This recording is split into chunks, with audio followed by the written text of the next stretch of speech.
Alumnos, alumnas, un placer nuevamente estar con ustedes.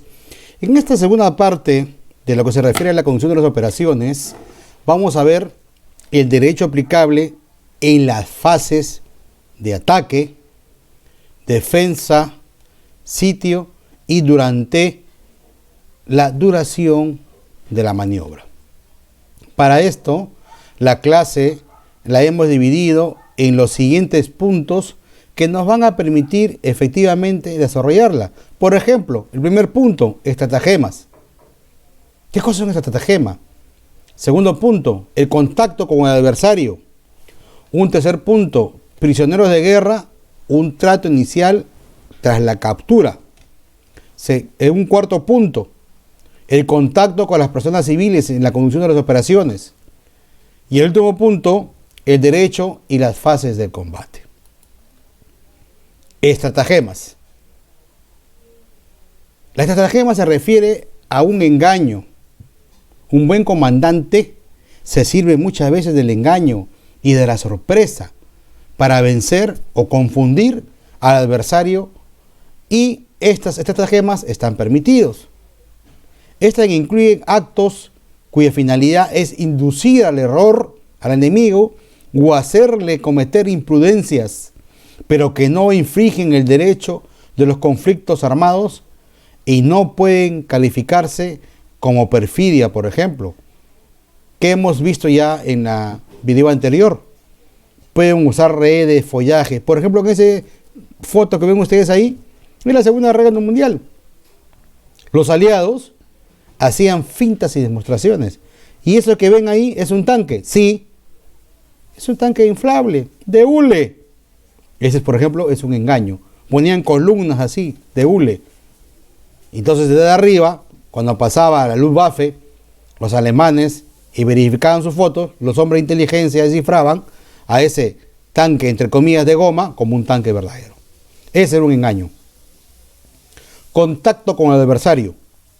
Aquí vamos a ver alto el fuego temporal, los recursos intermediarios y la muy conocida bandera blanca de tregua. Alto al fuego temporal. Incumbe a cualquier oficial militar concentrar justamente un alto al fuego temporal, por razones específicas en un tiempo limitado. Obviamente, toda acción de este tipo ha de ser autorizada por nuestra cadena de comando. Comandante de grupo, comandante de sección, comandante de compañía, comandante de batallón y comandante de brigada. Va subiendo escaladamente como nosotros nos han formado en nuestras escuelas. Un alto al fuego, como lo dije, es limitado, tanto en su duración como también en el alcance. Y se requiere una absoluta buena fe por ambas partes. Recursos a intermediarios. ¿Qué nos dice este tópico? Que podemos entablar relaciones con el enemigo empleando los buenos oficios de intermediarios. En el derecho se dispone siempre de dos opciones. Una primera opción es una potencia protectora. Se trata de un estado neutral designado por una parte en el conflicto y aceptado justamente también por el contrincante. La potencia protectora oficia como un honrado intermediario entre ambas partes. No puede estar a favor ni una ni de otra. Segundo, también siempre se recurre a los servicios intermediarios de una organización humanitaria imparcial. Normalmente se recurre a la intercepción de la Comité Internacional de la Cruz Roja para que obre de esta función. Bandera blanca de tregua. Quiere decir que existe un deseo de negociar, de hablar, de conversar, y no necesariamente que me haya rendido. ¿Cómo se emplea? La parte que enarbola la bandera blanca ha de interrumpir el fuego. Las fuerzas enemigas arrojan las armas, alzan los brazos, y ustedes aceptan pero sin ninguna duda, la rendición tratarán al adversario, en consecuencia, no están obligados a recibir a un grupo de abanderados si quieren o no quieren ustedes, ¿correcto? Si deciden hablar con los miembros de ese grupo, asegúrense que ellos vengan hacia ustedes, no que ustedes vayan hacia ellos. Es una medida de seguridad, por si acaso. Asimismo, ya no se les puede disparar. Tras parlamentar, ellos deben permitir, o nosotros debemos permitir, que regresen a salvo a sus propias líneas defensivas. Prisioneros de guerra, el trato inicial en pleno combate cuando lo capturo. No es a posterior, es en pleno combate. Entonces acá hay una serie de situaciones que se van a presentar. Primero, un registro y objetivo de uso personal de los prisioneros, una identificación de los prisioneros de guerra, una evacuación como tal y el trato debido a los prisioneros de guerra en condiciones de combate habitual. Todos los combatientes capturados son prisioneros de guerra, se hayan rendido o no lo hayan hecho. Pasan a ser personas protegidas, conforme justamente a lo dispuesto en el derecho de los conflictos armados, desde el momento en que caen en el poder del adversario. Pasan a ser prisioneros de guerra del Estado. Está prohibido matar, maltratar a un combatiente que haya sufrido o que haya sido tomado como prisionero o que esté simplemente fuera de combate. Ningún buen soldado profesional o jefe debe aprovecharse de la suerte o la situación vulnerable en que se encuentra este adversario. Registro y objetos de uso de personal de los prisioneros. Todos los prisioneros deben ser desarmados y someterse a un registro exhaustivo. Todo lo que tiene a ver. Se pueden retirar los siguientes objetos: munición, documentos militares, diagramas de comunicaciones, equipos militares, pero no diseñados específicamente para la protección militar, como por ejemplo correaje, bolsa de munición. Todo eso se debe retirar. Los prisioneros deben de conservar, sí, su vestimenta militar, su equipo de protección. Se debe permitir a los prisioneros conservar sus distintivos, su graduación, sus cubiertos para comer. También debe permitírsele que conserven sus tarjetas y placa de identidad, y pueden conservar objetos personales incluidos, por ejemplo, lentes, relojes, artículos de valor sentimental, como por ejemplo la fotografía de la familia. El personal de inteligencia o los administradores en la retaguardia podrán luego examinar todos los artículos y ser devueltos a los prisioneros de guerra. Identificación de los prisioneros. Deben ser identificados y están obligados a proporcionar su número de matrícula. Normalmente nosotros le decimos número de serie, graduación, nombres y apellidos, así como su fecha de nacimiento. Estos prisioneros pueden ser justamente una valiosa fuente de información, pero nunca se les debe coaccionar ni someter a torturas físicas o mentales para obligarlos a que proporcionen justamente esa información valiosa para nosotros. El prisionero de guerra debe ser inmediatamente evacuado de la retaguardia, donde interrogadores capacitados que se atienden a lo dispuesto por el derecho pueden realizar su labor correspondiente de interrogación. Tengamos cuidado, pues es posible que los prisioneros de guerra estén enfermos, aturdidos, en cuyo caso deben ser evacuados mediante la cadena sanitaria y no por el canal de inteligencia de los prisioneros de guerra, sino por la canal logístico de sanidad. No ha de haber discriminación alguna a favor de los miembros de las propias Fuerzas Armadas. Evacuación. Recuerden que la finalidad principal de la evacuación es justamente retirar a los prisioneros de guerra del peligro inmediato en la zona de combate, y por consiguiente deben ser trasladados lo antes posible a la retaguardia y mientras tanto no ser expuestos inútilmente a un peligro alguno. Aquí hablo de mujeres, las prisioneras de guerra mínimo deben recibir un trato tan favorable como el otorgado a los hombres. Se tomarán medidas especiales para garantizar justamente su protección contra actos de violencia física, incluida esa violencia sexual, los actos contrarios al pudor. Y después, en los campamentos de prisioneros de guerra, deben estar retenidas en locales separados, justamente también de los prisioneros de guerra varón.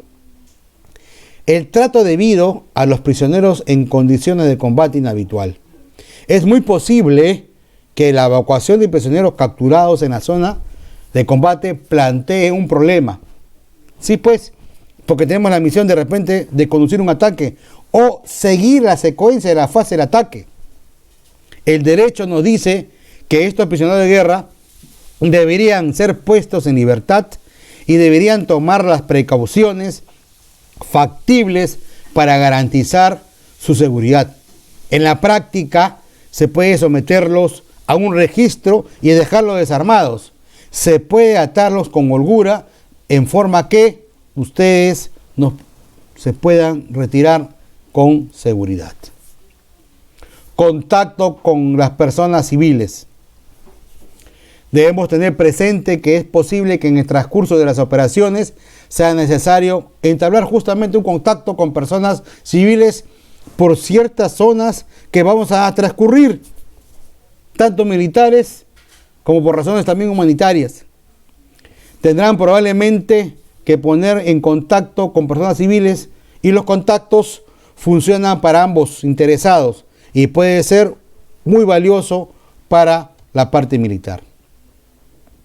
Las personas civiles, incluidos los miembros de la organización humanitaria, deben ser objeto de protección y un trato respetuoso. Hay que hacer un uso de nuestro sentido común y tratarlos de manera civilizada, pues así estarían ellos más predispuestos a colaborar con nosotros. El derecho y las fases de combate. Miren ustedes, acá tenemos responsabilidad operacional en el ataque, responsabilidad operacional en la defensa, responsabilidades operacionales de los atacantes y de los defensores en la guerra de sitio. Y por último, la responsabilidad operacional en maniobras y movimientos militares. En la responsabilidad por el ataque vamos a ver primero las obligaciones en la planificación de un ataque. Después, las obligaciones en la realización de un ataque y el respeto de los bienes de protección especial. Cuando veamos las operaciones de la defensa, vamos a ver la protección civil. Cuando veamos la responsabilidad operacional de los atacantes y de los defensores en la guerra de sitio, vamos a ver la evacuación de los heridos y los enfermos, la población civil en un lugar de sitio, la evacuación total o parcial, los ataques indiscriminados y para culminar, hacer padecer de hambre. Por último, la responsabilidad operacional en maniobras y movimientos militares. Empezamos. Recordemos esta famosa responsabilidad operacional en el ataque. El atacante, nosotros si estamos atacando, debemos procurar constantemente respetar las personas civiles y los bienes de carácter civil. De hecho, en el derecho hay disposiciones claras acerca de cómo se planifica y ejecutan los ataques. Por eso lo hemos estado viendo ya en las placas anteriores. Planificación y qué obligaciones debemos tener en esta planificación. Hay dos obligaciones principales. Primero, hacer todo lo factible en este momento para verificar que el objetivo sea pues realmente un objetivo militar. Tenemos nuevamente la inteligencia. Y si dudamos, no ataquemos e invoquemos inmediatamente el principio de distinción. Segundo, debemos estudiar con detenimiento las técnicas, los sistemas de armas y munición que vayamos a utilizar y debemos tomar todas las precauciones factibles para evitar o al menos reducir todo lo posible el número de muertos y de heridos entre la población civil, así también como los daños en los bienes de carácter civil. La dirección táctica de un ataque puede reducir el número de víctimas civiles. Es decir, de repente mi ataque no será frontal, puedo hacerlo una maniobra envolvente o un desbordamiento. Y esto va probablemente a minimizar el costo o los daños incidentales o colaterales. Tenemos que abstenernos de decidir el lanzamiento de un ataque del que quepa prever que causará incidentalmente muertos y heridos entre las personas civiles, daños a los bienes de carácter civil o a una combinación de lo que anteriormente hemos dicho, que fuesen excesivos en relación con la ventaja militar. Concretamente, tenemos que esperar y recordemos nuevamente el principio de proporcionalidad. Si es posible escoger entre varios objetivos militares y cada uno de ellos representa una ventaja o un resultado análogos, deberíamos escoger el que probablemente haga correr menos peligro o que cause menos daños entre la población civil y los bienes de carácter civil. La obligación en la realización de un ataque. El atacante debe estar preparado para cancelar, suspender o adaptar un ataque planificado. Por eso que está entre los principios del ataque, por ejemplo, tenemos la flexibilidad. Cuando sea evidente que el objetivo no es pues de índole militar o simplemente es un objetivo que tiene una protección especial, aunque los daños incidentales de carácter civil puedan llegar a ser desproporcionados con la ventaja militar que podamos obtener y lo que esperamos directamente. Respeto a los bienes de protección especial. Por eso hemos dicho, los comandantes y su Estado Mayor han de hacer todo lo posible para comprobar que los objetivos que vayan a atacar reúnan justamente las condiciones como tal. Asimismo, tenemos que tener presente que no se tratan pues de bienes culturales, obras que tengan fuerzas peligrosas, por ejemplo, como las represas, o hospitales, o zonas en la localidad protegidas, como por ejemplo los campamentos de prisioneros de guerra. Esos están protegidos, no pueden ser atacados. Responsabilidad operacional en la defensa.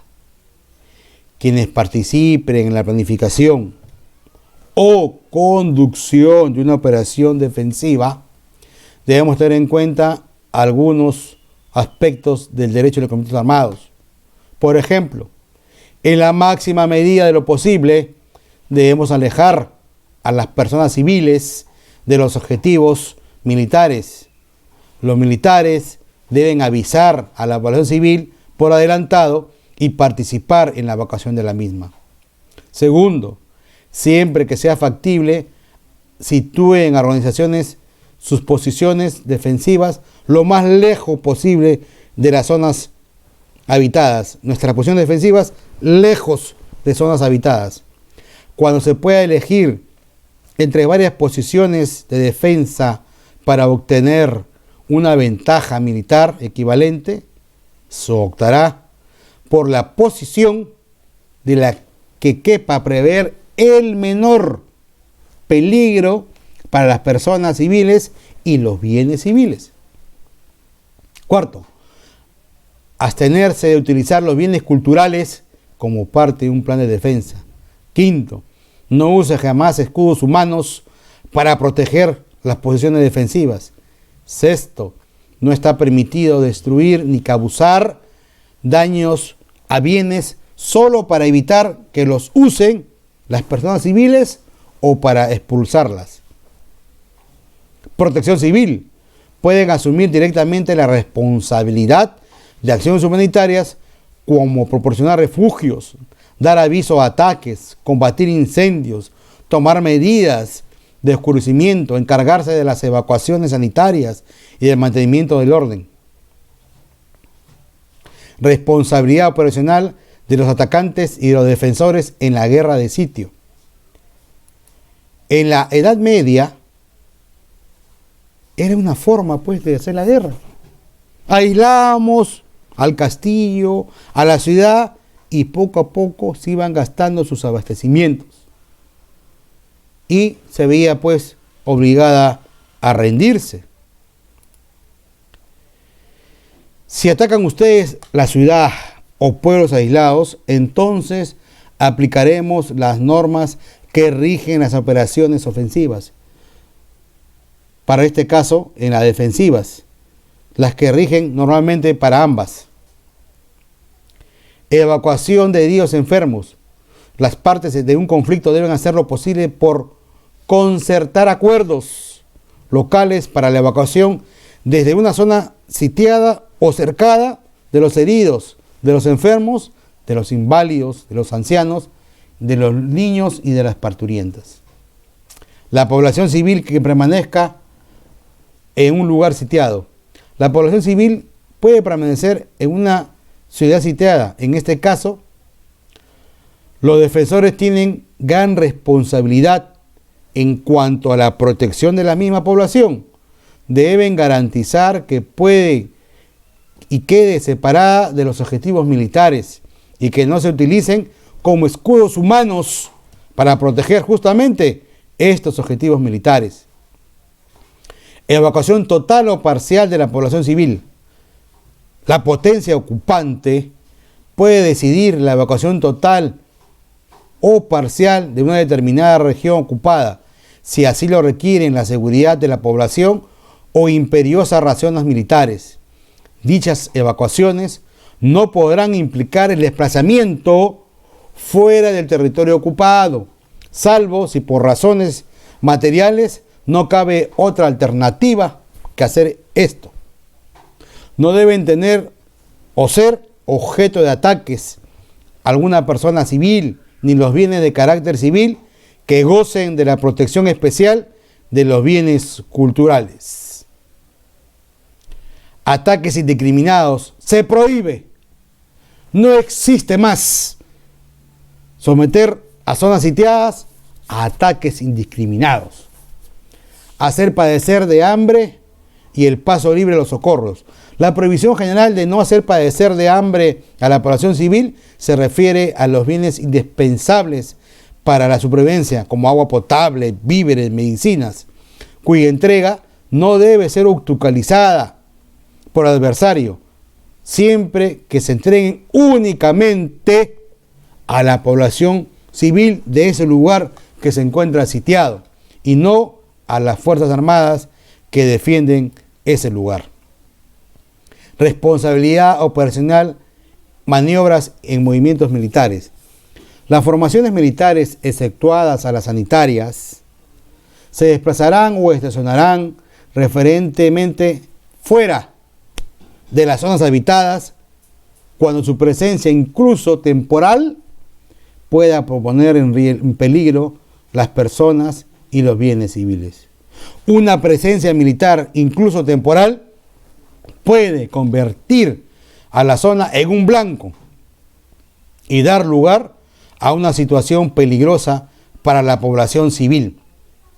El Estado Mayor y la célula de transporte deben planear paradas del convoy, donde estacionamientos, parqueos, donde por supuesto se puedan camuflar y proteger razonablemente al convoy.